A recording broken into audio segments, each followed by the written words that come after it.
Amada igreja, vamos cantar para o Senhor o hino 172, Chuva de Bênçãos. Fiquemos de pé.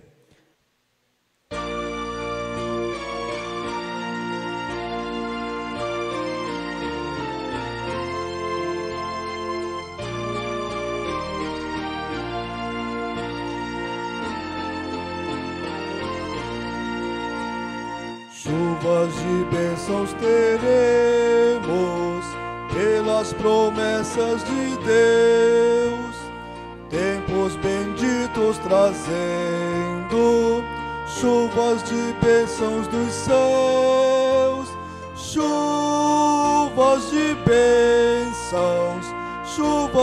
bênçãos dos céus, tantas nós já recebemos, outras rogamos a Deus. Chuvas de bênçãos teremos, que do Senhor nos virão. Os pecadores indignos, graças dos céus obterão. Chuvas de bênçãos dos céus, tantas nós já recebemos, outras rogamos a Deus. Chuvas de bênçãos teremos, manda-nos, pois, ó Senhor, dá-nos o gozo dos frutos dos teus ensinos de amor. Chuvas de bênçãos dos céus, tantas nós já recebemos, outras rogamos a Deus.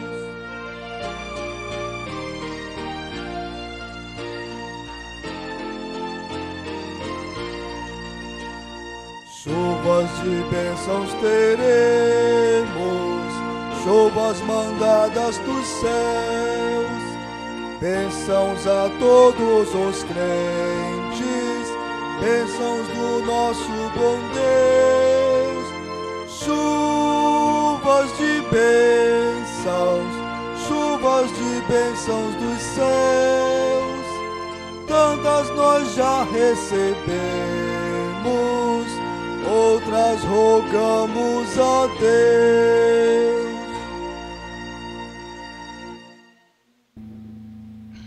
O povo hebreu, quando saiu do Egito, foi liberto, mas as suas mentes ainda estavam escravas ao sistema. O povo pode ser livre das algemas, mas ainda fica com as algemas na sua mente. E o conselho de Paulo é que nós usemos as armas da nossa milícia para destruir essas fortalezas que ficam na mente das pessoas. Amém? Então vamos cantar, porque por mais que as pessoas tentem investir contra a igreja do Senhor, proibir a igreja do Senhor, por mais que as pessoas tentem desmentir o que a igreja do Senhor faz, nós estamos de pé para a glória do Senhor. Amém? Vamos cantar sobre isso.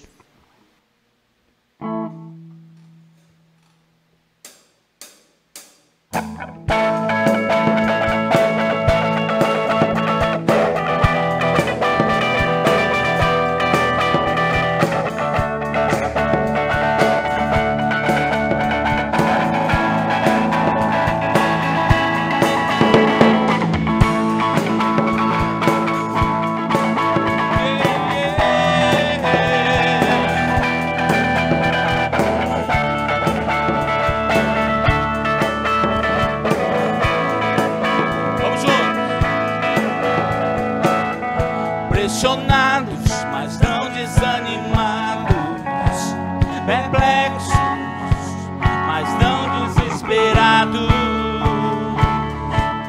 estamos de pé perseguidos, mas não abandonados, abatidos, mas não destruídos. Estamos de pé, estamos de pé. Vamos juntos. Não caminhamos pelo que vemos, o que nos move é o que nós cremos. Nação Santa, somos a igreja,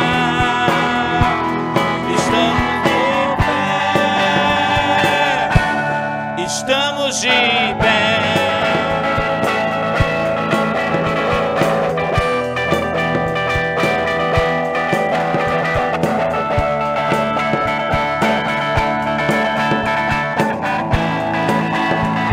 Vamos juntos, todos juntos, vamos lá.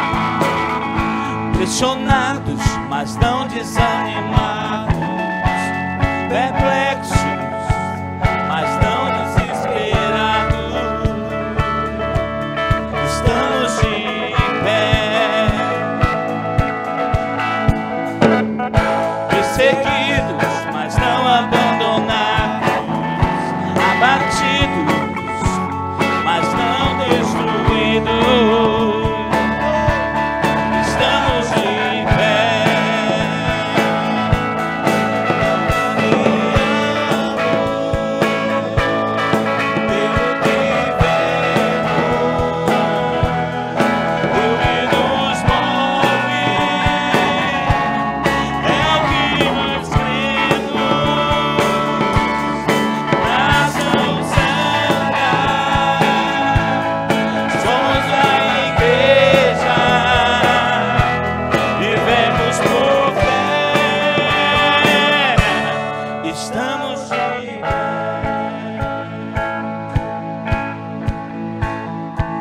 Perseguição não parou a igreja, o Coliseu não parou a igreja, os leões não pararam a igreja do Senhor.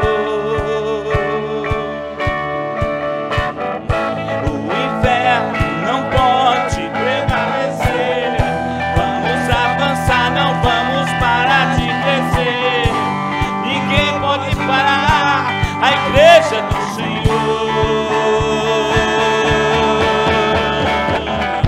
A perseguição não parou a igreja, o Coliseu não parou a igreja, os leões não pararam a igreja do Senhor. O inferno não pode prevalecer, vamos avançar, não vamos parar de crescer, ninguém pode parar a igreja do Senhor. Não caminhamos pelo que vemos, o que nos move é o que nós cremos.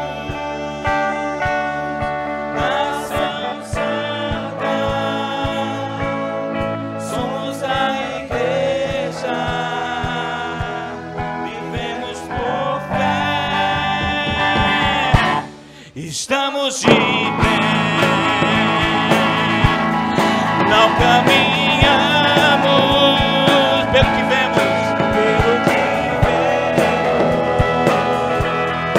o que nos move é o que nós temos. Nação Santa, somos a igreja, vivemos por fé, estamos de pé.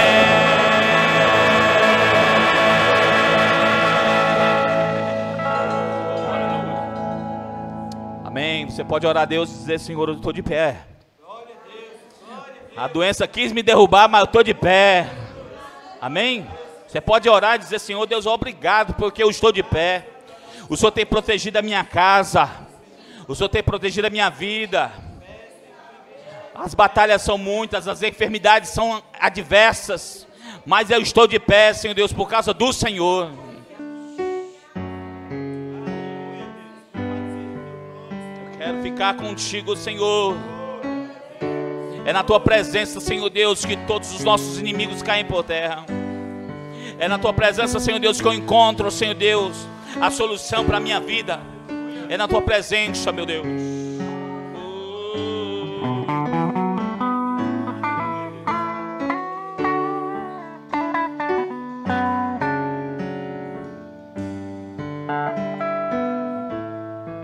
Eu só quero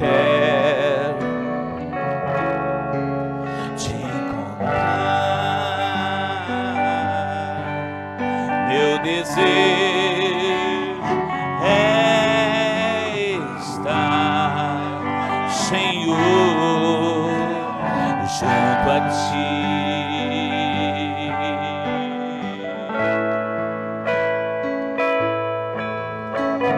Junto a ti. Vamos juntos, eu só quero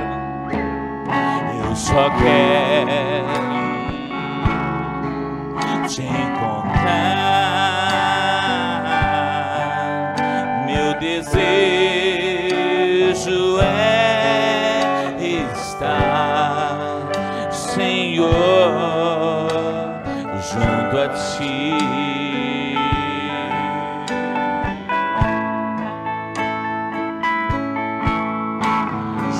Junto a ti,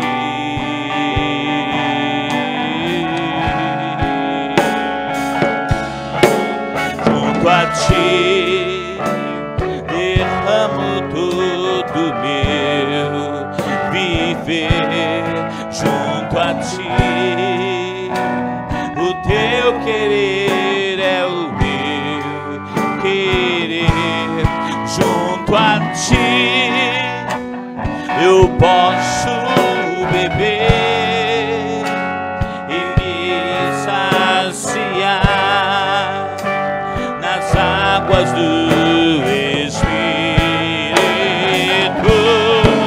Junto a ti, eu quero estar e permanecer.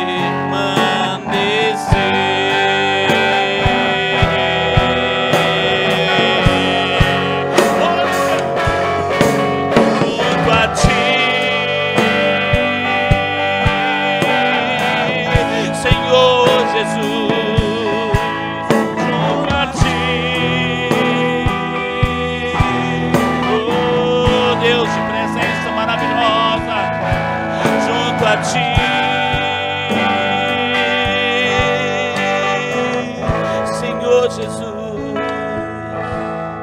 junto a ti. Diga, eu só quero te encontrar, Senhor. Eu só quero te encontrar. Meu desejo é estar, Senhor, junto a ti.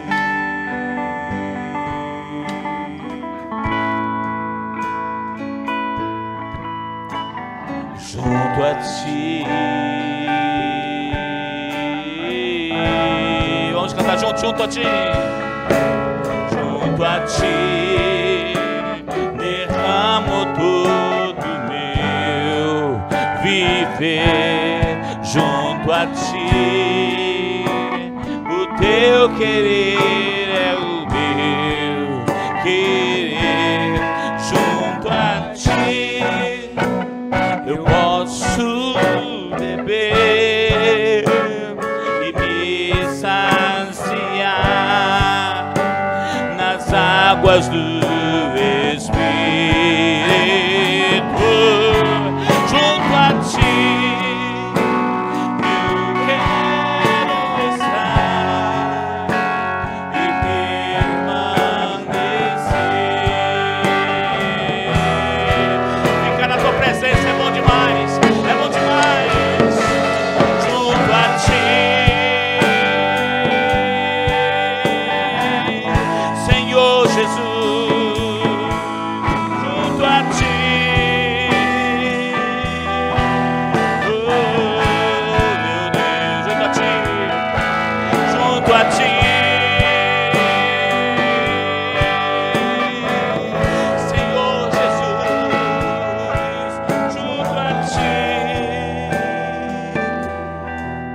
igreja ao Senhor. Diga a Ele: junto a Ti derramo o meu coração. Junto a Ti derramo todo o meu viver. Junto a Ti o Teu querer é o meu querer. Junto a Ti eu posso beber e me saciar nas águas do Espírito. Junto a Ti eu quero estar e permanecer.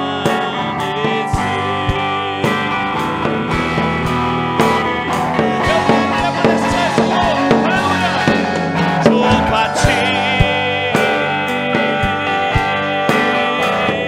Senhor Jesus, junto a Ti, aleluia, junto a Ti a Tua presença, junto a Ti, Senhor Jesus, junto a Ti. Cante ao Senhor: junto a Ti, junto a Ti,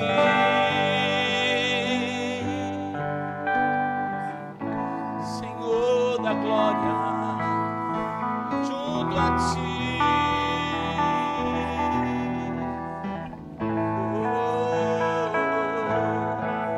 junto a Ti, Deus, eu recebo cura. Junto a Ti eu sou sustentado em minha fé. Junto a Ti as trevas são dissipadas. Junto a Ti eu cresço a imagem do Teu Filho. Junto a Ti, junto a Ti, junto a Ti, Senhor, Senhor, junto a Ti.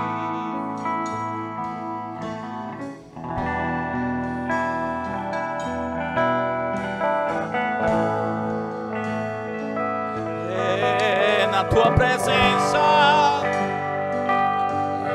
que todo homem se dobra. Em Tua presença, Deus,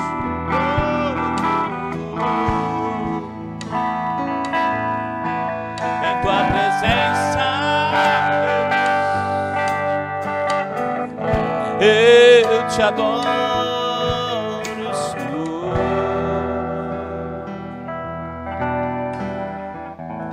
Igreja, canta ao Senhor: junto a Ti derramo todo meu viver.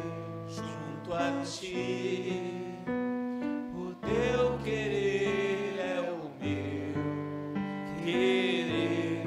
Junto a Ti eu posso beber e me saciar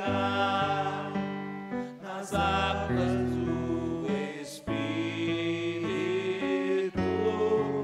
Junto a Ti eu quero estar e permanecer.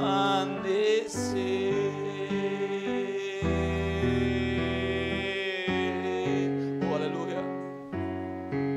Junto a Ti,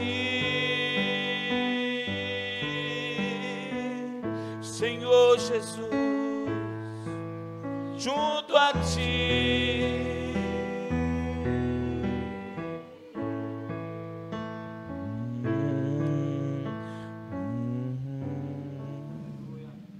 Deus,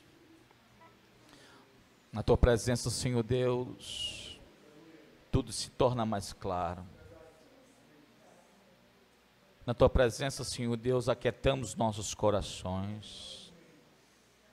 No meio da turbulência e da tempestade, na Tua presença, Senhor Deus, Só o Senhor importa.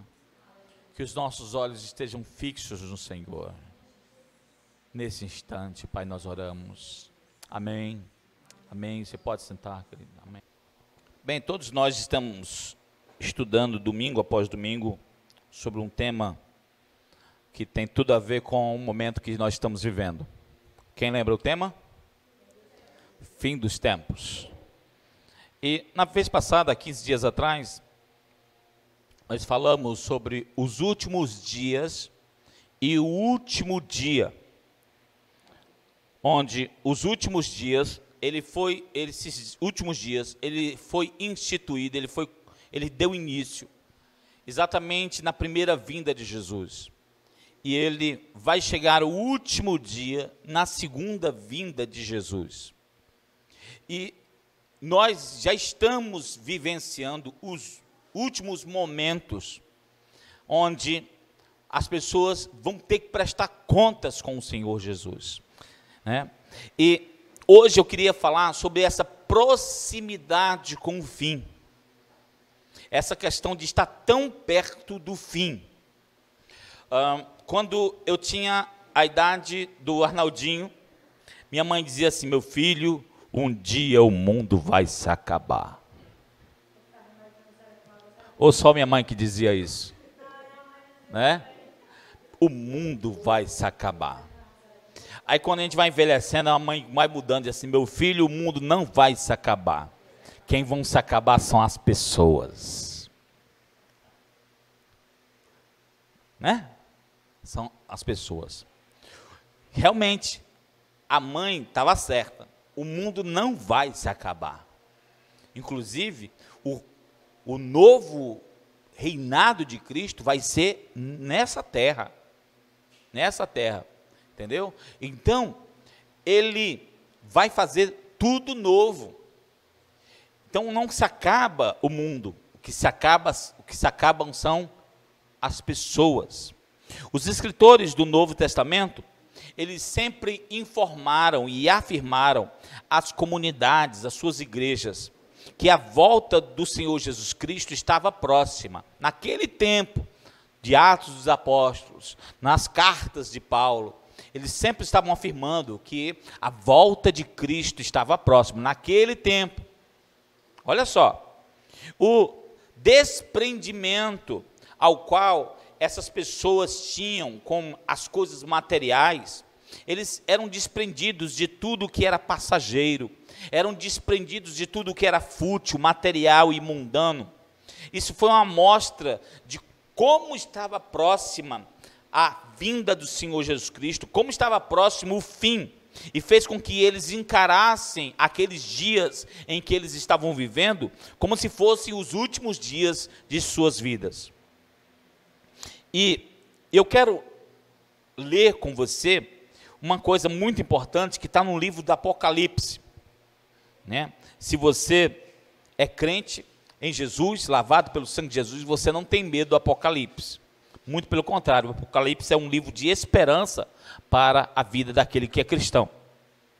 Apocalipse. E eu quero ler com você algo que está no primeiro capítulo do Apocalipse e algo que está no último capítulo do Apocalipse.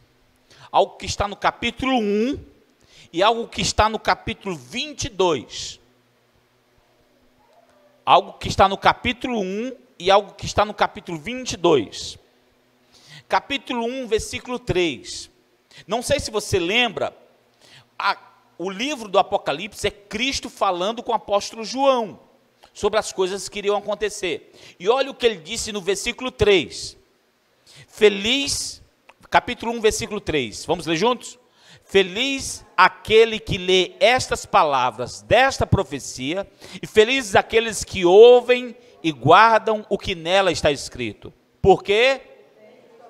O tempo está próximo. Quando João escreveu isso, era, se eu não me engano, no ano 100, 110. E para ele já estava próximo. Aí eu fico pensando, meu Deus, se estava para ele próximo, para a gente está colado, está assim, ó. Como diz lá em São Paulo, falta 2 palitos. Entendeu? Então, olha a atenção do que Cristo estava falando com João. Já que o tempo está próximo, você tem que prestar muita atenção ao que está escrito na palavra. Guarde o que está escrito na palavra. Ouça o que a palavra do Senhor está dizendo. Agora abra no capítulo 22. E olha o que ele diz. Capítulo 22, versículo 10. Capítulo 22, versículo 10. Olha o que está escrito. Então me disse, vamos ler juntos? Então me disse, não cele as palavras da profecia deste livro, pois o tempo, do começo do Apocalipse até o fim, o Senhor Jesus está dizendo, o tempo está próximo. Ele está dizendo, não cele, quer dizer, não lacre essa carta, porque vai ter que ser lida, vai ter que ser proclamada. O conselho de Jesus para João é, ouve estas palavras, guarda estas palavras, leia estas palavras que não estão seladas, não estão guardadas, não estão trancadas, elas estão sendo proclamadas hoje. Mantenha-se focado nas Sagradas Escrituras. E se você é um crente em Jesus, ou uma pessoa que teme a Deus, entenda, Deus está falando nesta geração mais do que nunca. Mais do que nunca. Mantenha-se atento, guarde essas palavras no seu coração, não deixe essas palavras caírem no esquecimento. Grave essas palavras, elas estão abertas para você hoje. Aproveite enquanto essas palavras estão abertas. Do início ao fim do livro de Apocalipse, temos a advertência seríssima e real para os nossos dias, dizendo, o tempo está próximo. Mesmo no meio de igrejas que perderam o primeiro amor por Cristo, homens que seguiram o espírito de Jezabel, como está descrito no livro do Apocalipse, histórias de falsos profetas anticristos, Nova Jerusalém, lago de fogo e enxofre, tudo isso descrito no livro do Apocalipse. Nós temos algo aqui que tem que ter a nossa máxima atenção nos nossos dias. O tempo está próximo. E quando ele fala o tempo está próximo, é o tempo da luz, o tempo da glória, o tempo do reinado dele. Como o tempo está próximo, nós precisamos ler a Bíblia com muito mais atenção aos detalhes sobre o que nós devemos fazer agora, já que o tempo está próximo. Ler e não fazer nada não é sadio, é até condenável. Você precisa ler e fazer alguma coisa em relação ao que você leu. Estão entendendo? Porque se você lê e não há reação nenhuma de sua parte, isso vai contar para a sua condenação. Vamos ver o que diz Paulo sobre isso, sobre o que nós devemos fazer, sobre essa proximidade do tempo que está se findando. 1 Coríntios capítulo 7, do versículo 29 em diante. 1 Coríntios capítulo 7, do versículo 29 em diante. Eu oro a Deus para que você entenda cada palavra que vamos dizer hoje aqui para você. Peço a Deus que o Senhor abra teu entendimento e teu coração, para que você compreenda cada palavrinha do que está escrito aqui hoje. 1 Coríntios capítulo 7, versículo 29 em diante, diz assim, ó.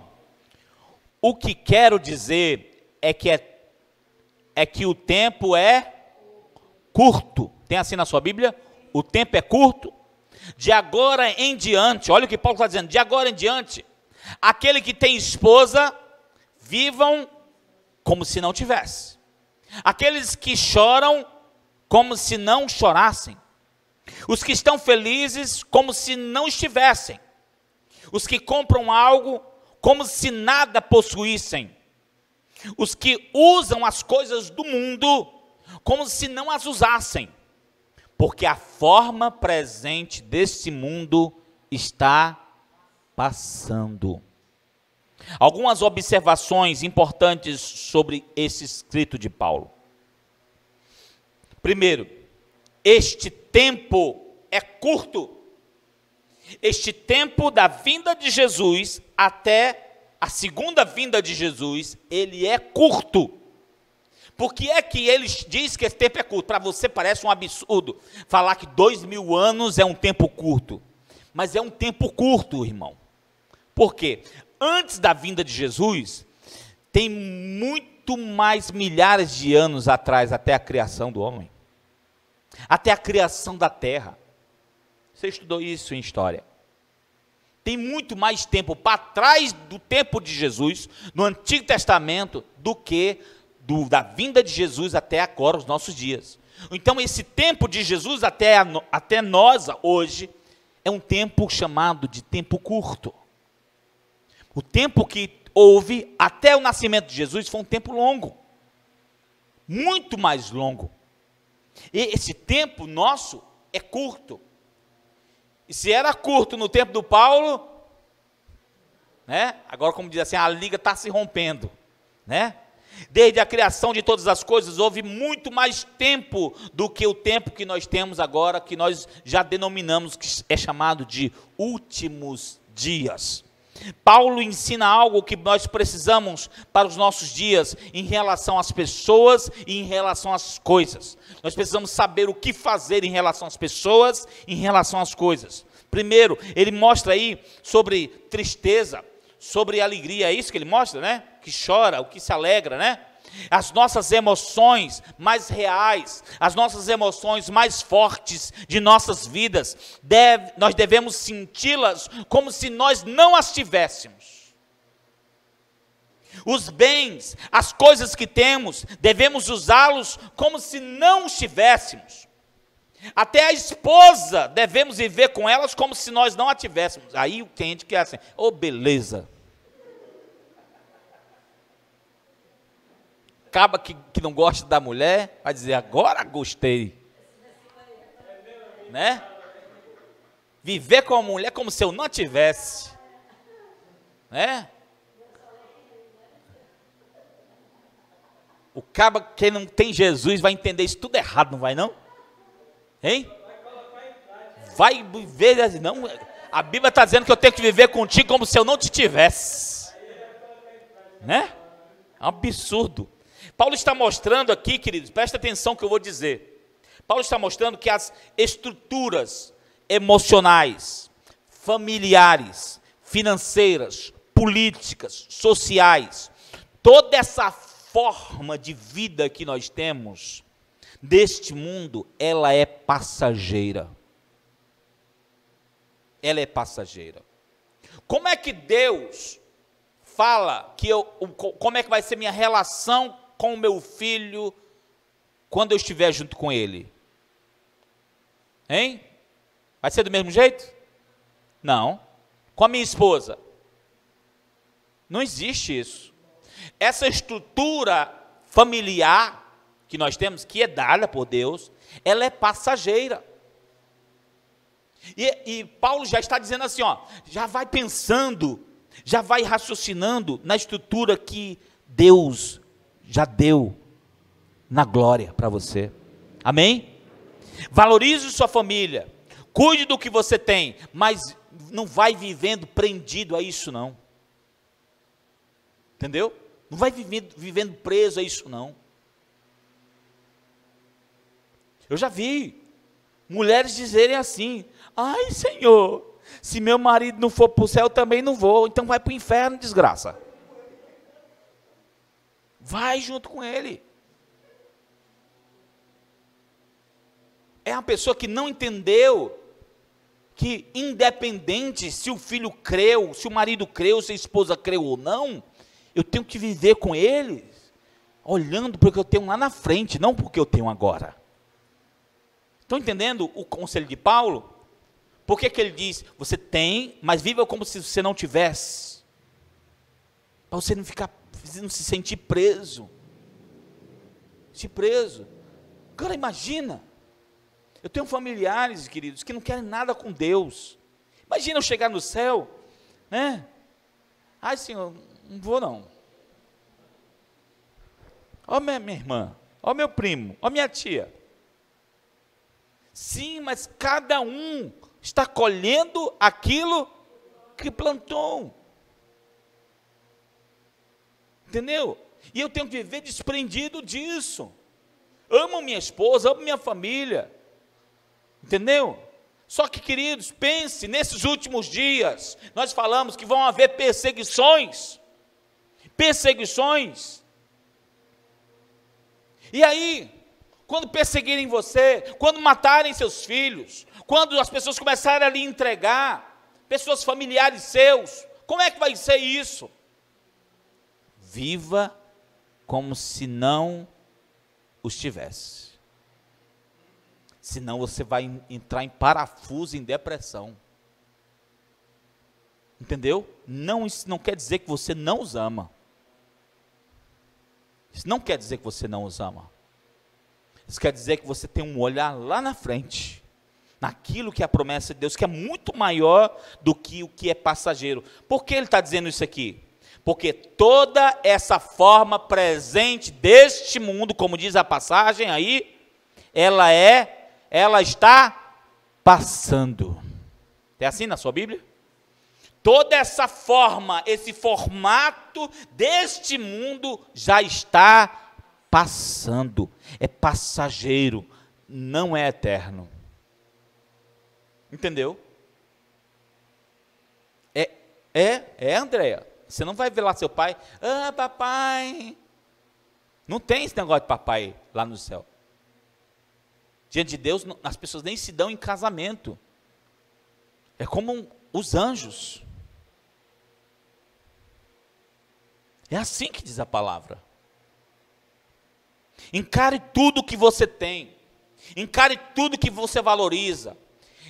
Encare tudo pelo que você trabalha, como se não pertencesse a você. Veja que é algo passageiro, é temporário. Valorize o que possa ter valores bíblicos e eternos. Faça isso. Apegue-se ao que você pode levar para a eternidade. Já viram? O carinha que fez um caixão para ele, e uma gaveta onde ele podia guardar todo o ouro dele. Eu vi uma cena dessa. Um absurdo. Ele achando que ele vai levar por toda a eternidade o ouro dele. Os faraós faziam isso, colocavam suas riquezas dentro dos túmulos, nos seus sarcófagos, achando que iam ser prósperos na outra encarnação. Não existe isso, querido. Não existe isso. Pense naquilo que você pode levar para a eternidade. Até essa estrutura, tem gente que diz assim, vai ter igreja no céu. Não, não vai ter. Essa estrutura é humana. Humana. O evangelho, ele vai estar lá. Esse evangelho que eu estou lhe pregando, ele é eterno. Talvez você vai chegar lá no céu, vai dizer assim, lá no céu eu vou entender tudo. Talvez você vai passar a eternidade e não vai entender ainda tudo. Porque esse evangelho é muito poderoso, é o poder de Deus para a salvação de todo aquele que crê. Como é que você vai entender o poder de Deus? Estão entendendo? Então, valorize aquilo que é eterno. Aquilo que você vai poder levar para o céu. Paulo mostrou o que era importante para ele levar para o céu. Sabe o quê? Pessoas. Filhos na fé. Pessoas que ele ia pregar o evangelho, as pessoas iam crer, e elas iriam para o céu. E ele disse, o maior prêmio que eu vou ter no céu, não vão ser coroas de ouro, não vai ser nada disso, não vai ser prata nem ouro, não é nada disso. São vocês. Ele dizia para os filhos dele na fé, são vocês. Chegar no céu e ver filhos na fé, ver pessoas que Deus usou você para levá-los a Cristo. Sabe outra coisa que talvez você não valorize, mas só que tem valor no céu? É o valor de você sofrer por Cristo. A Bíblia diz que essas coisas contam no céu, tem valor no céu. Tem gente que, eu sigo a Jesus, mas na hora que apertar, ui, ui, ui, ai, ai, ai. É ema, cada um com seus problemas. Entendeu? O que foi de crente que na hora que começou a pandemia, na hora que ia apertar a igreja, ixi, tá complicado para mim vir para a igreja agora.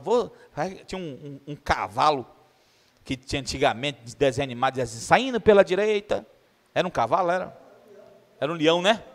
Era, saindo pela direita, né? Outro saindo pela esquerda. Por quê? Pessoas que, eu sou cristão. Não é cristão. O cristão, ele aprende a sofrer pela causa de Cristo. Ele não tem nem vergonha de falar de Cristo. Entendeu? Nem vergonha. Teve um dia que eu estava, acho que eu já falei para você, eu estava dando aula para um bruxo. E eu dava aula para ele, metade da aula era ele tentando adivinhar o que tinha na minha cabeça. Ele estava assim, você está pensando assim, tô certo? Eu disse, tá não. Você tem um problema assim, né? De vista, tá certo? Tá, eu estou usando óculos, dá para ver. O bruxo estava, por mim, ele morria de fome. Né? E aí eu comecei a perceber que ele estava começando a dizer coisas da minha vida que estavam nas redes sociais. Entendeu? Você estava em tal canto assim essa semana. Eu disse assim, isso aí eu postei no Facebook. Comecei a prestar atenção. Você sabe que toda essa galera que cuida de negócio de adivinhação são um bocado de pilantra, né? E aí eu lembro que um dia eu fui pregar, né? Eu anunciei, vou estar pregando na igreja central, e eu preguei sobre a luz e as trevas. A luz e as trevas. Meu irmão, eu estava no púlpito, e aí eu senti lá no púlpito, eu disse assim, rapaz, aquele aluno está me assistindo, eu tenho certeza. Dito e feito. Depois que eu falei o poder de Jesus contra as trevas, contra o poder do mal, foi a última aula que eu dei, foi a outra que eu dei na outra semana para ele. A última aula, não quis mais. Porque ele achou que eu era só professor. Entendeu? Ele achou que eu era só professor. Você não deve calar sua boca quando as trevas se incomodarem. Amém? Essa estrutura dessa terra está passando. É passageiro. Encare tudo do que é como passageiro. Ser crente espiritual em vez de ser um crente consumista materialista. Porque se você se apegar com as coisas daqui da terra, com aquilo que é passageiro, você vai ter certeza de que você não vai estar no céu buscando as coisas que são eternas. Veja o que diz Paulo também em Romanos capítulo 13. Como nós devemos agir de acordo com a palavra de Deus quando o fim está tão próximo. Romanos capítulo 13, versículo 11. Vejam aí. Fala assim, ó. Vamos ler juntos? Façam isso, compreendendo o tempo em que vivemos. Está assim? Né? Vamos ler juntos. Chegou a hora de vocês despertarem do sono, porque agora a nossa salvação está mais próxima do que quando cremos. A noite está quase acabando. O dia logo vem. Portanto, deixemos de lado as obras das trevas e revistamo-nos da armadura da luz. Comportemo-nos com decência, como quem age à luz do dia, não em orgias e bebedeiras, não em imoralidade sexual e depravação, não em desavença e inveja, ao contrário, revistam-se do Senhor Jesus Cristo e não fiquem premeditando como satisfazer os desejos da carne. Eita, o negócio é sério. Vamos ver os conselhos pastorais de Paulo para nossas vidas aí nesse versículo. Primeiro, Ele diz assim, ó: a nossa salvação está próxima. Tem assim na sua Bíblia? A nossa salvação está próxima. É por causa desse tipo de versículo que as pessoas às vezes interpretam errado algumas coisas, achando que a pessoa só é salva quando morrer. De que salvação é essa que Paulo está falando? Preste atenção. E diz assim: a nossa salvação está mais próxima do que no início da nossa fé. Por quê? A salvação, ela tem fases na vida do crente. Sabia disso? Tem fases. Tipo, quando você foi perdoado dos seus pecados, o Senhor salvou você, salvou da culpa do pecado. Quando o Senhor perdoou você, Ele salvou você da culpa do pecado. Entendeu? Ai, depois que eu fui perdoado, eu não pratiquei mais o pecado. Não, Ele não salvou você da prática do pecado. Ele salvou você da culpa de Adão. Entendeu? Aquela herança de culpa que você tinha em Adão, Deus perdoou em Cristo Jesus. É isso? Por isso que às vezes as pessoas dizem: mas o crente não parou de fazer isso. Claro, ele não foi salvo da prática do pecado, ele foi salvo da culpa. E é isso que a Bíblia diz.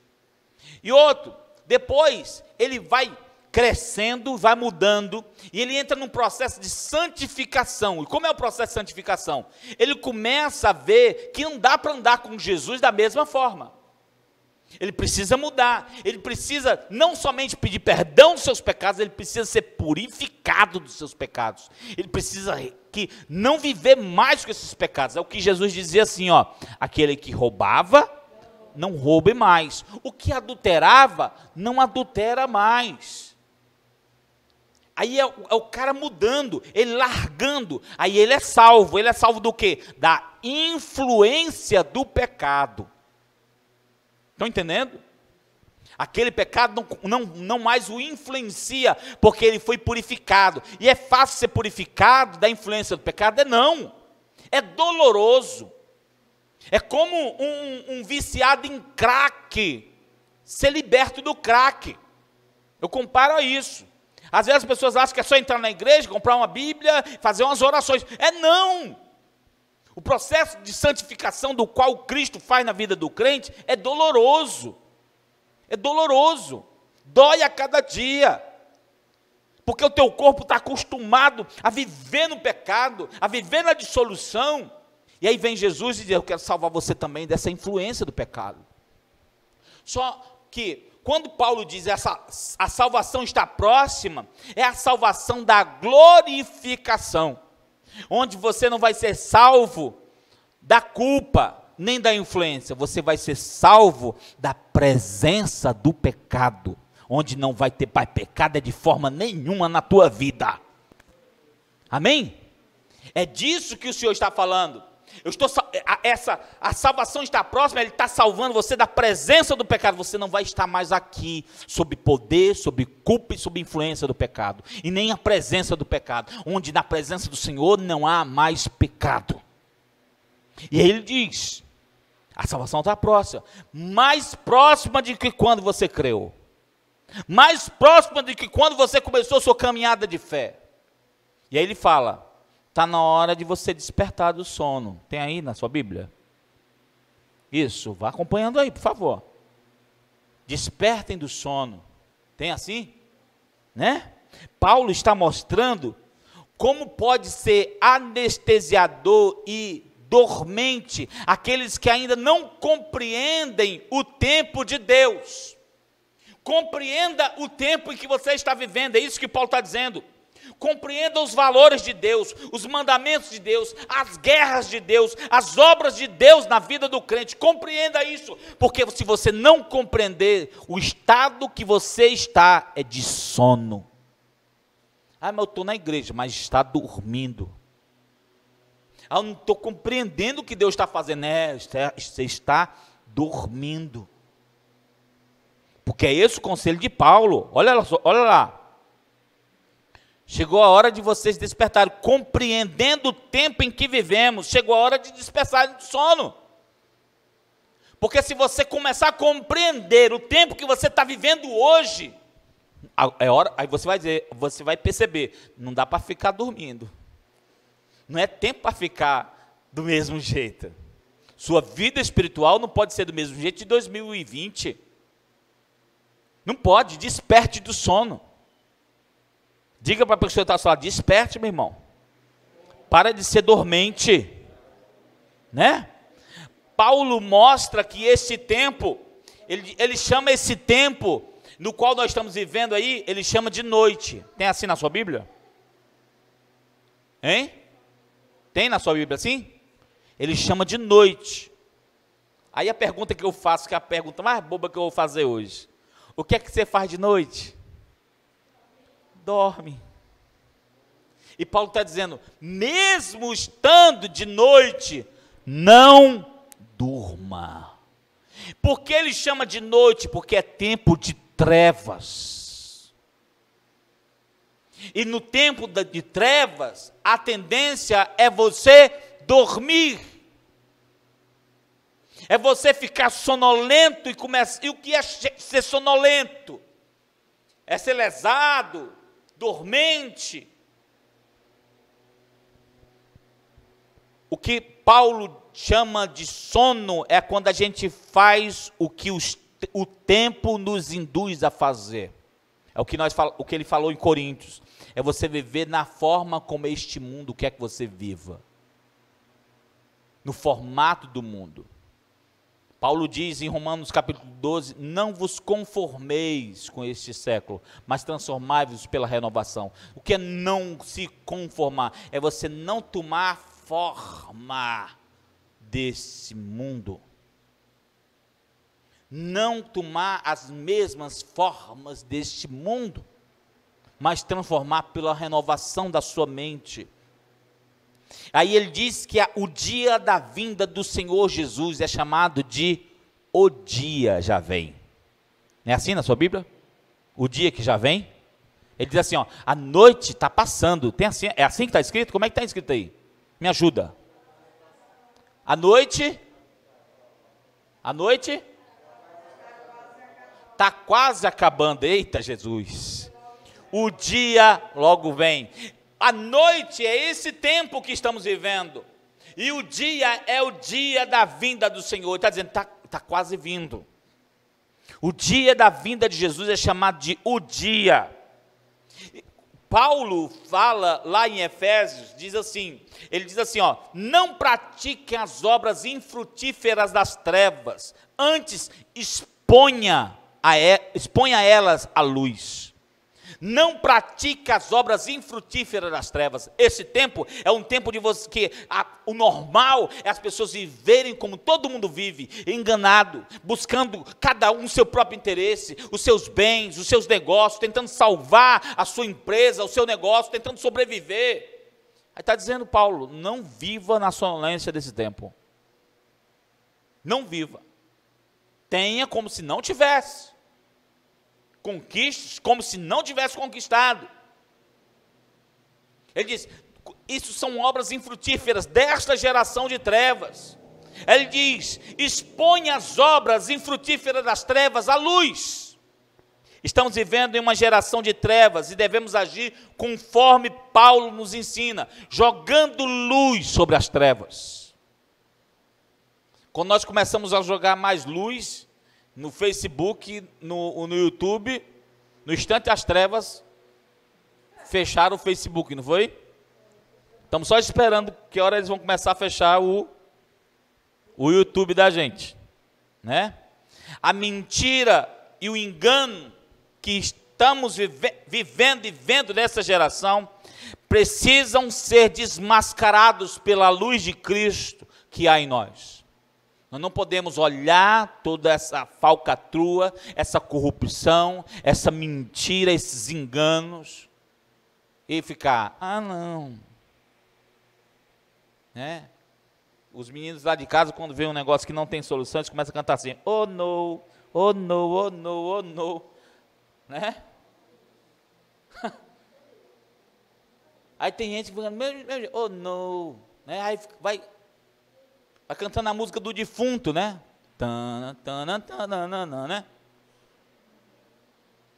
Tá todo mundo, nós vamos morrer. E o pessoal dançando. Né? Estão roubando nossas vacinas. Entendeu? Estão pegando o dinheiro dos mortos, né? Para pagar a eleição. E o pessoal. Nós temos é que expor a mentira com a verdade. Amém? Temos que mostrar a verdade. Foi isso que acontecia no tempo de João Batista. Você sabe por que qual foi a gota d'água para a morte de João Batista? Quem sabe? Ele denunciou o pecado do Herodes. Lá em Marcos. Foi. Olha o que ele disse assim, ó. João dizia para Herodes: não te é permitido viver com a mulher do teu irmão. Ufa! Quem gostaria de ouvir uma dessa? João disse na cara do Herodes, do lado da mulher: não te é permitido viver com a mulher do teu irmão. Aí a mulher diz assim: ô meu filho, dê R$200 para ele, dê. Tu acha que ela fez isso? E a filha dela? Queria dar um presente, um ovo de Páscoa para ele? O que é que ela queria? Queria a cabeça do João numa bandeja. Foi isso que levou o João à morte. Tu acha que na hora de cortar a cabeça do João, ele ficou assim: peraí, não era isso que eu queria dizer, não era bem isso que eu queria dizer, não. Tu acha que ele fez isso?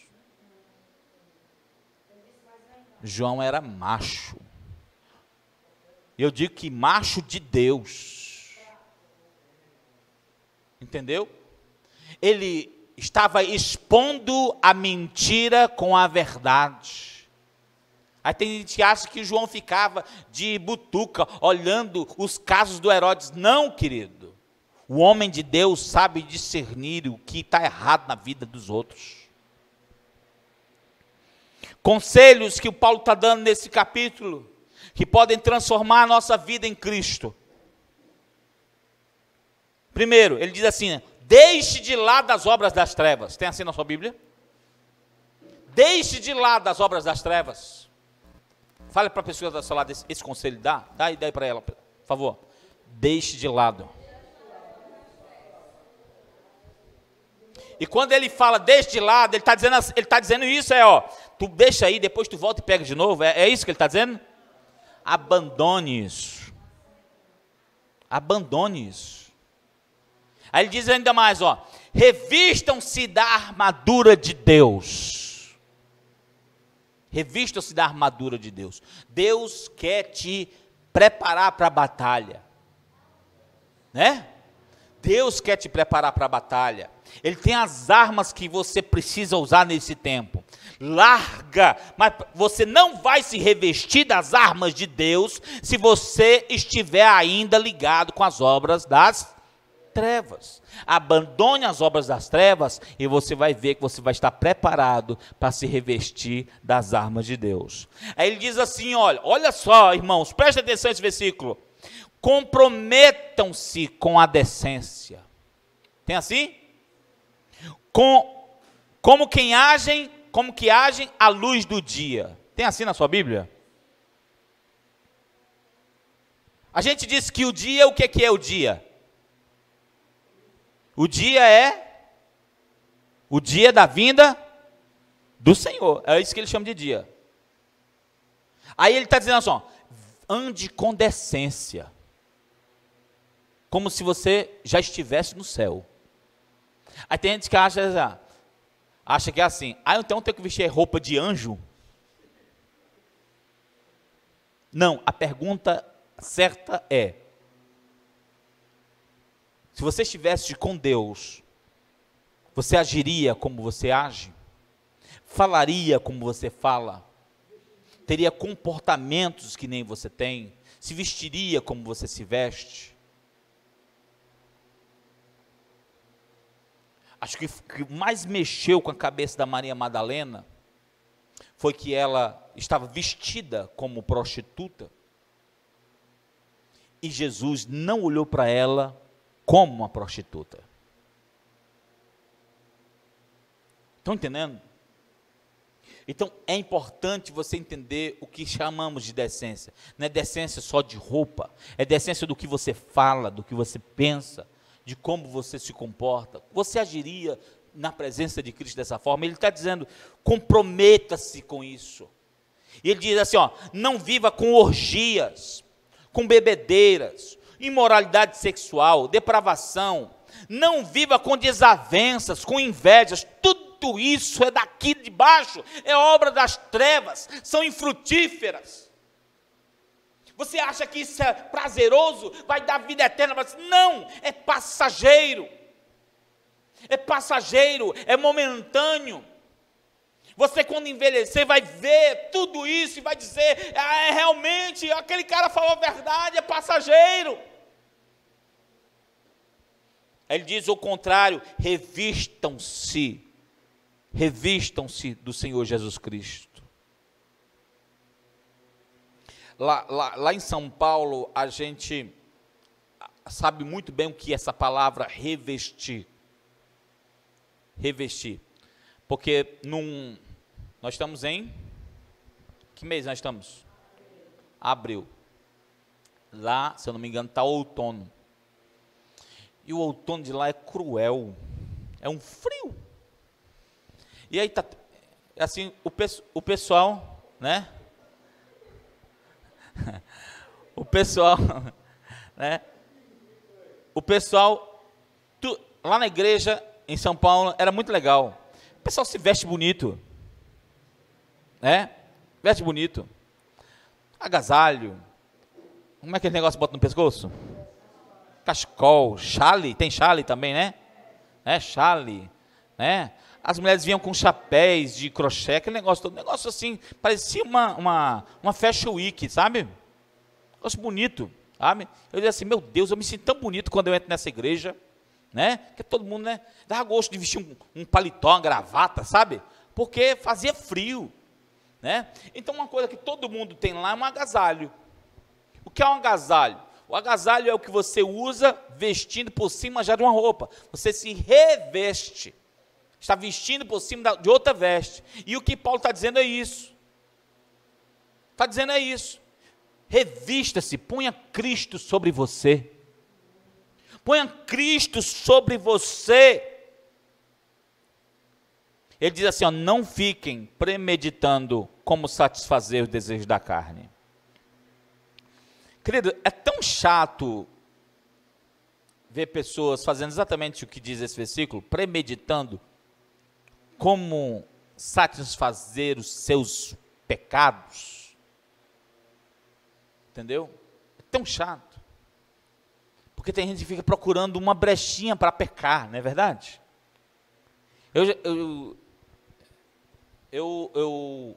saí do exército indo para os 20 anos já. E desde que eu saí, eu entrei logo para ser missionário e cuidando de igreja. Né? Já faz muitos anos.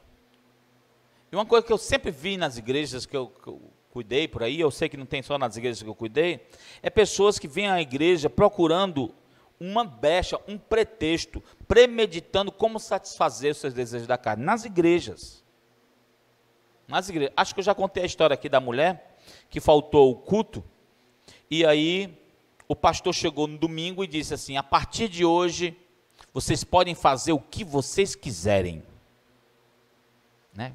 Para a gente que acha que pastor manda na vida dos outros, foi uma mão cheia, né? Vocês podem fazer o que vocês quiserem.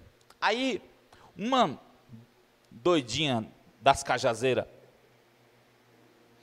saiu, morta de feliz, porque o pastor, né, como diz assim, tinha liberado tudo, né? Foi na casa da outra que faltou o culto. E disse assim, mulher!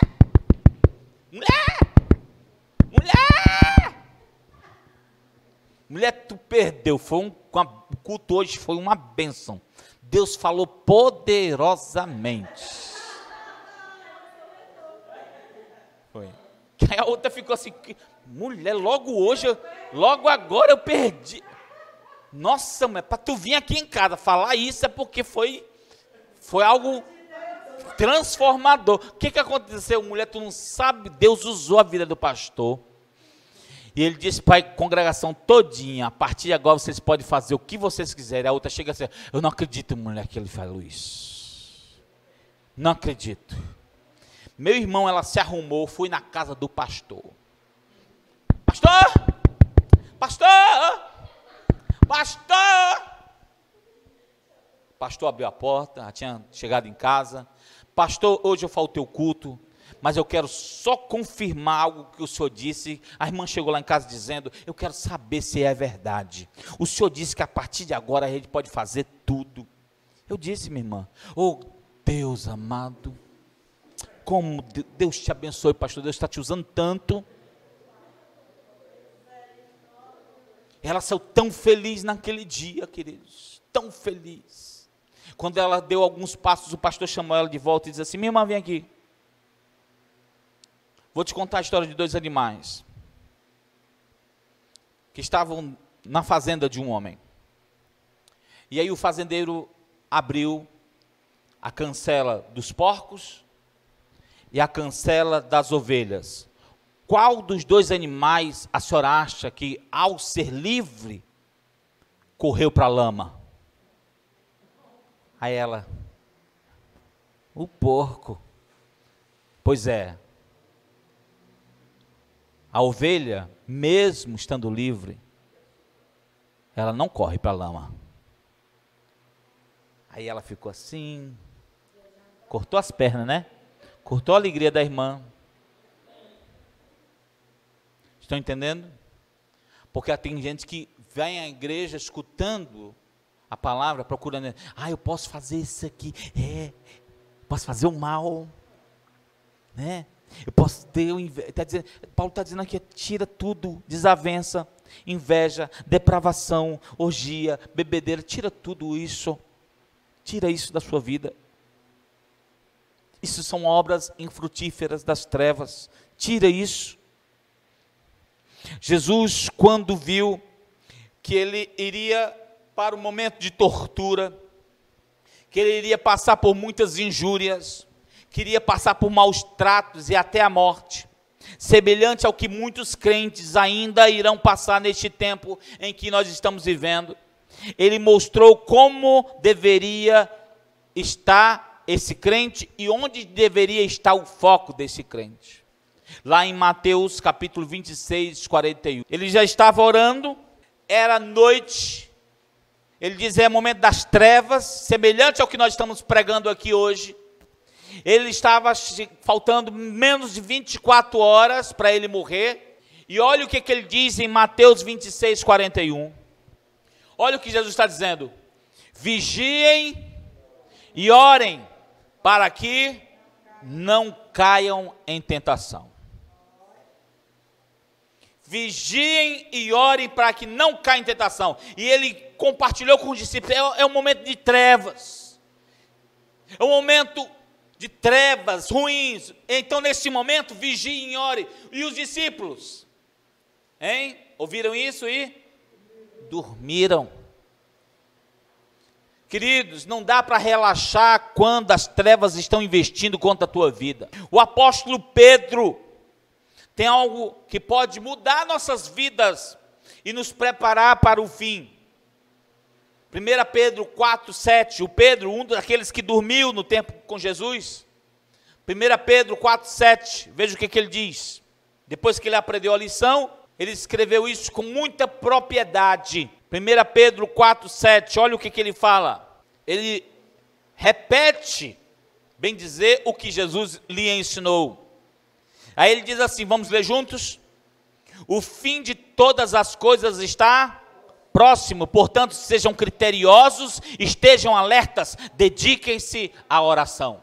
O que é que Pedro está querendo mostrar para mim e para você? Primeiro, vigilância criteriosa. E preste atenção, quando o Pedro está dizendo assim, vigie, não é para estar vigiando a vida dos outros, não. É para estar vigiando a sua própria vida.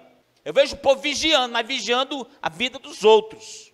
Vigie a sua vida. E uma vigilância criteriosa. Acho que eu compartilhei isso com os irmãos na noite de oração, né? Aí imagina a Rosinha lá fazendo suas bijuterias, né? Direitinho. Aí ela tem que fazer vários brincos, várias pulseiras, né? Agora, aí imagina, se ela começa a fazer um com arame torto, outro com a bola de uma cor, da outra, vai dar certo esse negócio? Vão comprar dela? Gente, é um trabalho tão minucioso, tão criterioso o trabalho desses irmãos que trabalham com bijuteria, que parece que é tudo feito em fábrica. Já viu? Prestou atenção? Né? É tudo na mão, irmão. Um negócio criterioso.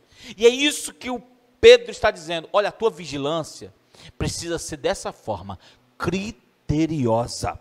É uma vigilância que se atém a cada detalhe. Tudo. Tu tem que prestar atenção, tudo que pode dar errado, tudo que pode te distrair, tudo que humanamente pode ser mais forte do que as nossas vidas espirituais, tudo que é mundano, que pode se dar com mais força do que nossa relação com Cristo. Tu tem que prestar atenção a cada detalhe desse.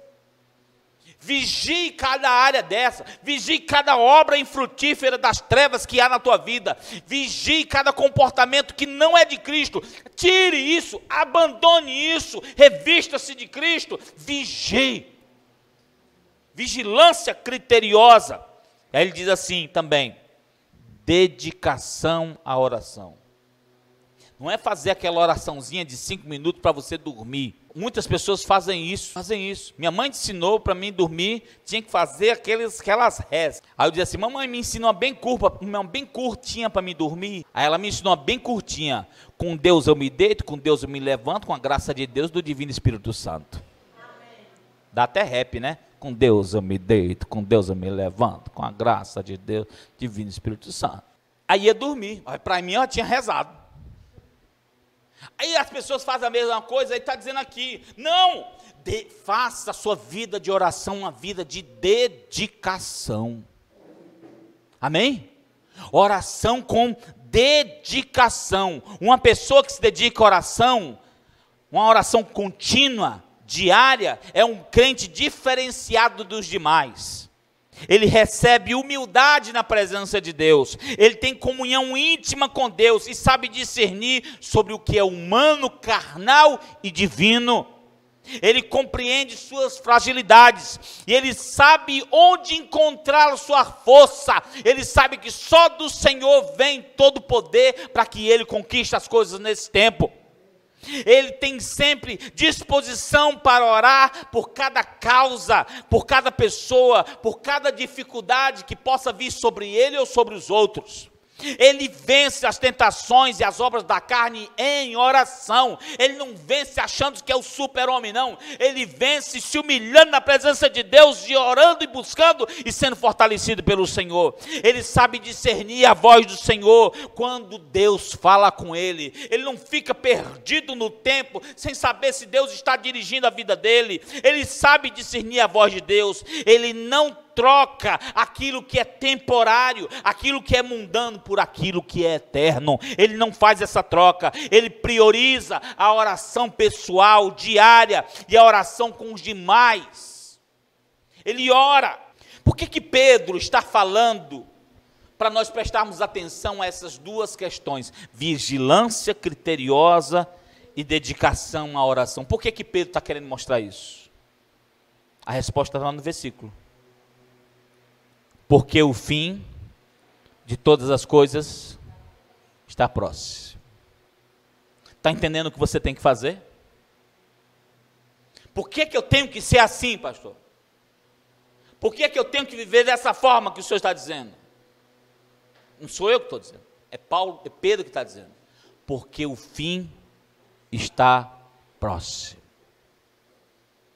Dá para brincar com isso? Não. Dá para ficar adiando isso? Não. Baixe sua cabeça, feche os olhos. Vamos orar. Ore a Deus, ore a Deus. Dizendo, Deus, o fim está tão próximo. Eu tenho me distraído tanto com as coisas, com o trabalho, com o dinheiro, com o sustento. Eu tenho me apegado demais, eu tenho me esquentado minha cabeça demais com as coisas daqui da terra.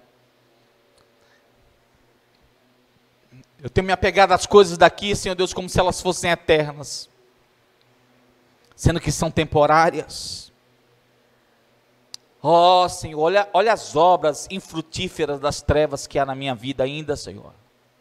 Tira, ore a Deus, ore a Deus, ore a Deus, peça, humilhe-se diante de Deus. Nesta noite, Senhor, nós nos humilhamos diante do Senhor, porque segundo todas essas passagens bíblicas que nós estamos lendo, estamos tão perto do fim de todas as coisas. O tempo está tão curto, os dias estão passando tão rápido, o Senhor está abreviando os dias, e Senhor, ensina-nos a administrar cada minuto contigo. Toma de conta, Senhor, que nós não venhamos, ó Senhor, trocar os valores eternos por valores que se corrompem, por valores mundanos, por coisas que dão prazer temporário. Que em nome de Jesus o Senhor nos faça olhar para Ti. Nós queremos, ó Senhor Deus, ter olhos atentos, com uma vigilância criteriosa sobre as obras, sobre a nossa vida, sobre a nossa relação contigo. Ensina-nos a ser criteriosos, minuciosos a cada detalhe de nossas vidas. Há muitos de nós que adiamos tantas coisas, adiamos compromissos contigo, adiamos leitura da Bíblia, adiamos tempo de oração, adiamos evangelismo, não, Senhor, nós não temos mais tempo para isso. Nós temos que ser minuciosos neste tempo. O Senhor nos deu um tempo maravilhoso para vivermos, que é o tempo de proximidade com o fim de todas as coisas. Nos ensina a viver como igreja santa do Senhor neste tempo. Nos ensina a nos comportar como igreja santa do Senhor nesta geração. Que o mundo veja, Senhor, que nós temos o Teu Evangelho transformando nossa vida, mudando, quebrando nosso eu e nos refazendo a imagem de Jesus. Que o Senhor venha agir nesta igreja, que o Senhor fale aqui com as pessoas que aqui estão e com que estão em casa agora.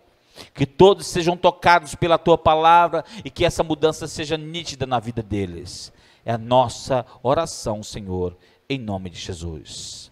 Amém. Amém.